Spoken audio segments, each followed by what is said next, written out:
की घड़ी आ गई, नवाबों की टोली छा गई। हम हैं छोटे नवाब, लेकर आए हैं मस्ती बेशुमार। हेलो दोस्तों, welcome to 102.6 rainbow FM.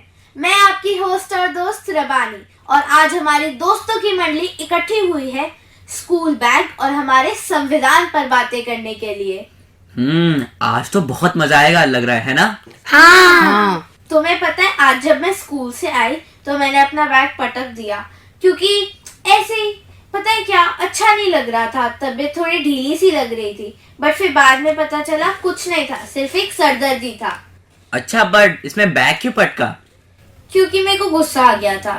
Bag पर उतार दिया। दोस्तों पता है, स्कूल बैग तो हमारी स्कूल लाइफ का बहुत ही इम्पोर्टेंट पार्ट होता है ना? हाँ। बिल्कुल। हम उसमें अपनी किताबें रख के जाते हैं, कॉपी पेंसिल, और कभी कुछ भूल जाओ तो डांट भी पड़ जाती है। हाँ, डांट तो पड़ती है, पनिशमेंट भी लगती है। अच्छा, कभी कोई ऐसा हुआ है कि हम स्कूल में कॉपी पेन तो भूल जाते हैं, कभी कोई स्कूल में अपना बैग भूला है क्या? नहीं। पर एक बार मैं भूल गया था, तब मैं छोटा बच्चा ही तो था। अच्छा, मजाक कर रहा हूँ, नहीं भूला था। तो वो कोई कैसे भूल सकता है भला, है ना? ये बात भी है। और पता है दोस्तों, हमारे कुछ ऐसे दोस्त होते हैं जो छोटे से बैग में भी सारी किताबें रख लेते हैं, और कुछ ऐसे भी दोस्त होते हैं जो बड़े से बैग में 4 किताबें नहीं रख पाते। ये बात ये भी है। बात भी है। कोई इसके पीछे का कारण बताएगा? आदित्य, तुम बताओ कि क्या? क्योंकि जब हम बैग रखते हैं तो हमको ये याद नहीं रहता है कि हम बैग में सामान रख रहे हैं कि कहीं और। ये भी सही है, बट मैं बताती हूँ, जो बड़े बैग में भी 4 किताबें फिट नहीं कर सकते, उनको पढ़ने का ही मन नहीं है। और जो छोटे से बैग में भी 4 किताबें फिट कर लेंगे, उनका बहुत पढ़ने का मन है। हाँ, ये बात भी ठीक है, पर एक और चीज होती है, ऑर्गेनाइजेशन। हाँ, बिल्कुल ठीक कहा भैया आपने। क्योंकि देखो, अगर हम बैग में सारी किताबों को अच्छे से रखेंगे, टेढ़ा मेढ़ा नहीं रखेंगे तो बहुत सही होगा, है ना? और टाइम टेबल के अकॉर्डिंग रखेंगे तो पिटाई भी नहीं पड़ेगी। करेक्ट। मैं तो अपना बैग बहुत ऑर्गेनाइज रखती हूँ, कैसे? मतलब जौन सा पीरियड होते हैं उसके हिसाब से। रूहानी, तुम तो बहुत अच्छे काम करती हो। Thank you. रूहानी, तुमने मुझे बताया था कि तुम अपना बैग हर हफ्ते साफ करती हो, वो कैसे करती हो? हसनात, मैं एक पुराना टूथब्रश है, मैं मम्मा से मांग के लिक्विड सोप लेके उस पर रगड़ देती हूँ जहाँ से भी गंदा होता है। वैसे ये आइडिया अच्छा था, बट थोड़ी हंसी जरूर आई। हाँ। अरे सुनो सुनो, मैं भी तो बताऊं कि मैं अपने स्कूल बैग को कैसे रखता हूँ। बताओ। मैं अपने स्कूल बैग को हफ्ते भर में साफ करता हूँ, और अपने स्कूल जाने से पहले कॉपी किताबें रख कर जाता हूँ, और टाइम टेबल के अकॉर्डिंग अपना स्कूल बैग सजाता हूँ।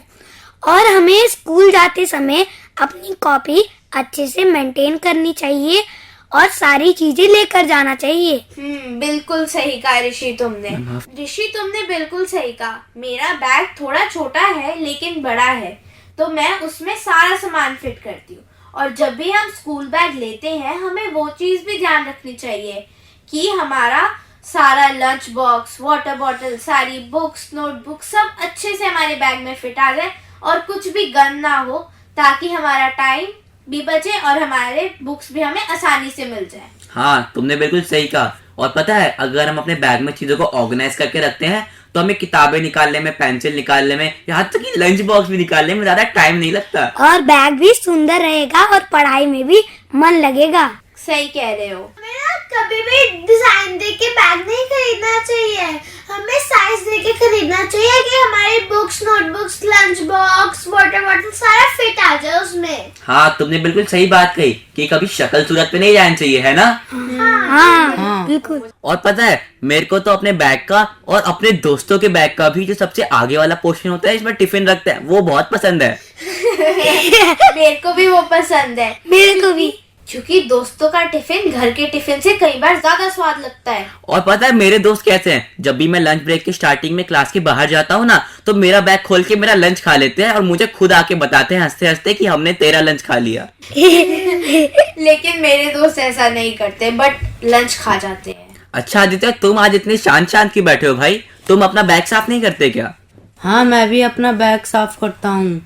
मैं तुम लोगों की तरह उसको धोता नहीं हूँ। हाँ, मैं धोता तो महीने में एक बार हूँ, पर मैं सब कॉपी किताबें निकाल के अच्छे से झाड़ लेता हूँ, ताकि कोई सिक्के विक्के रखे हो तो मिल जाए भाई। पॉकेट मनी महीने के आखिर में मिल जाती है। ये भी सही है। छोटे हैं हम पर टैलेंट है भरमार, तभी तो कहलाते हैं हम छोटे नवाब।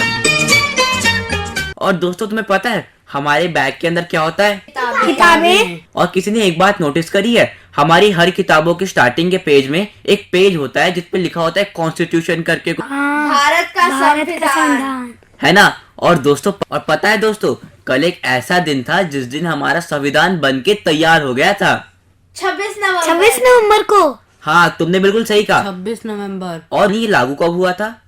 1950 में हमारा संविधान लागू हुआ था। अच्छा 1950 में किस महीने? 26 जनवरी। वाह तुमने बिल्कुल सही कहा। और दोस्तों हम इस दिन को किस दिन के नाम से जानते हैं? Republic day. Republic day, Republic day. गणतंत्र दिवस। हाँ बिल्कुल सही कहा। तो एक बार हम सबके लिए जोरदार तालियां। भाई हम इतने ज्ञानवर्धक लोग हैं। हमने स्कूल से जरूर कुछ सीखा है। हाँ और मैं हमारे संविधान के बारे में थोड़ी बातें बताना चाहती हूँ। हाँ तो बताओ, हमें तो ज्ञान और चुटकुलों में बहुत मजा आता है ना। तुम्हें ये बात पता है कि हमारा संविधान हिंदी अंग्रेजी दोनों में लिखा है। अच्छा ये हाथ से लिखा हुआ था, बाद में इसको दोबारा बनाया गया है। और हमारा संविधान को बनने में 2 साल 11 महीने और 18 दिन का समय लगा था। ये तो बहुत ज्यादा टाइम होता है भाई। इतने टाइम में मैं तो 2 क्लास आगे चला जाऊं। हर कोई जाएगा वैसे तो। और हमारा भारत का संविधान दुनिया के सर्वश्रेष्ठ संविधानों में गिना जाता है। अरे दोस्तों मुझे भी कुछ ज्ञानवर्धक बातें करनी है। देश कभी भी 26 नवंबर 1949 का दिन कभी नहीं भूल सकता। यह दिन भारत के इतिहास के सबसे महत्वपूर्ण दिनों में से एक है। अंग्रेजी हुकूमत से आजादी और अपनी स्वदेशी संविधान के खातिर ना जाने कितने देश के वीर जवानों ने अपने प्राणों की आहूत दी। भारत को आजादी और उसका अपना खुद का संविधान का सपना हर भारतीय के दिल दिमाग में था। आजादी तो भारत को 15 अगस्त 1947 में मिल गई।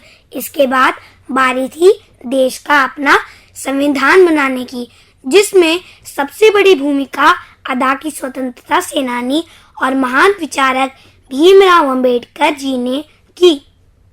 भारत का संविधान बनकर तैयार हुआ और वह दिन था 26 नवंबर 1949 का। इस ऐतिहासिक दिन को संविधान दिवस के रूप में मनाया जाता है। यानी कि कल वो दिन था। हाँ, मतलब कल संविधान दिवस था। और दोस्तों तुम्हें पता है ये सबसे बड़ा संविधान है। अच्छा देखो दोस्तों, अभी हमने इतनी सारी बातें करी, तो अब सवाल हो जाए तुम सबके ज्ञान को टटोलने का। हाँ बिल्कुल। तो मैं कुछ पहेलियां पूछूंगा। पूछो। पहली पहेली है, रोशनी मुझे बनाती है और अंधेरा मुझे मारता है, मैं कौन हूँ? परछाई। और कोई? बल्ब।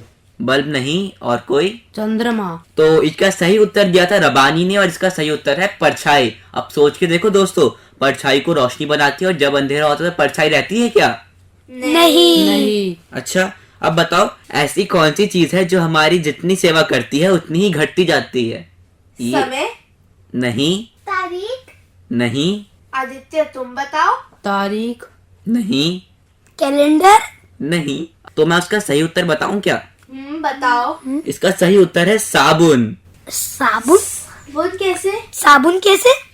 अच्छा देखो दोस्तों, जितना वो हमारी सेवा करता है साबुन, उतना ही तो छोटा होता जाता है। हाँ। हाँ। देखा हूं ना मैं समझदार। इस बात को तो मानना पड़ेगा तुम लोगों को। अच्छा ये आखिरी सवाल है, ऐसी कौन सी पूजा है जिससे हमारा पेट भरता है? पेट पूजा। बिल्कुल सही जवाब। चलो मैं पूछती हूँ। मेरी मम्मा ने कहा था कि जब भी हम कोई मतलब सब्जी बनाते हैं उसमें नमक तेज हो जाता है तो हमें क्या करना चाहिए? हमें नमक कम कैसे करेंगे? उसमें आलू डाल दो, सब सब्जियां ठीक हो जाती हैं। ऋषि तुम बताओ। टमाटर। चीनी डाल दो, नमक ज्यादा तो चीनी डाल दो। पानी डाल दो, रस्सा डालो, हो जाएगा। आदित्य तुम बताओ। नमक डाल दो। नमक भी नमक। सही जवाब था रबानी का, आलू डाल दो। क्योंकि आलू डालने से सब ठीक हो जाता है। तो अब से मैं भी जब भी नमक तेज हो जाएगा तो आलू डाल दूंगा। लेकिन आलू कैसा, कच्चा या पका हुआ? क्योंकि कभी मैं नींबू पानी में अगर नमक ज्यादा कर दूं तो उसमें आलू डालना पड़ेगा क्या? पानी में नमक। नींबू पानी में तो नमक ही होता है। अच्छा, तो मैं नींबू पानी नहीं पी रहा था क्या इतने दिनों से? चलो मैं शायरी सुनाऊं। हाँ हाँ, इरशाद इरशाद। हवा चलती है तो पत्ते गिरते हैं, हवा चलती है तो पत्ते गिरते हैं, हवा चलती है तो पत्ते गिरते हैं। ऐसे क्या गौर से सुन रहे हो? हवा चलती है पत्ते गिरते हैं, गुलाब जामुन या रसगुल्ले नहीं गिरते। कितनी मस्त शायरी थी, है ना? हाँ, लेकिन रसगुल्ले और गुलाब जामुन का नाम सुन के खाने का मन कर गया। मुंह में पानी आ जाता है। और दोस्तों, मुंह में पानी आ गया और खाने की बात आई तो मेरे को याद आया, मेरी मम्मी बहुत अच्छा कुछ बना रही है। अच्छा, और पता है आज मेरी मम्मी भी छोले भटूरे बना रही हैं। और आज मेरी मम्मी डोसा सांभर बना रही है। और मेरी मम्मी पूरी पनीर बना रही हैं। तो एक काम करे, हम सब लोग अपने घर जाके सारा खाना बटोर के ले आते हैं और हम सब साथ में मिलके खाएंगे। अच्छी बात है? हाँ, ये अच्छा आइडिया है। मेरी मम्मी आलू पूरी बना रही है। तो ठीक है, तो जल्दी जल्दी सब अपने घर चलें। चलते हैं। वापस मिलते हैं। चलो, अभी तो हम जा रहे हैं घर पेट पूजा करने। हम आपको मिलेंगे अगले हफ्ते इसी फ्रीक्वेंसी पर 102.6। घड़ी में समय मिला लीजिए, हो रहे हैं 7:30। चलिए चलते हैं। इसी के साथ बाय बाय। Bye bye.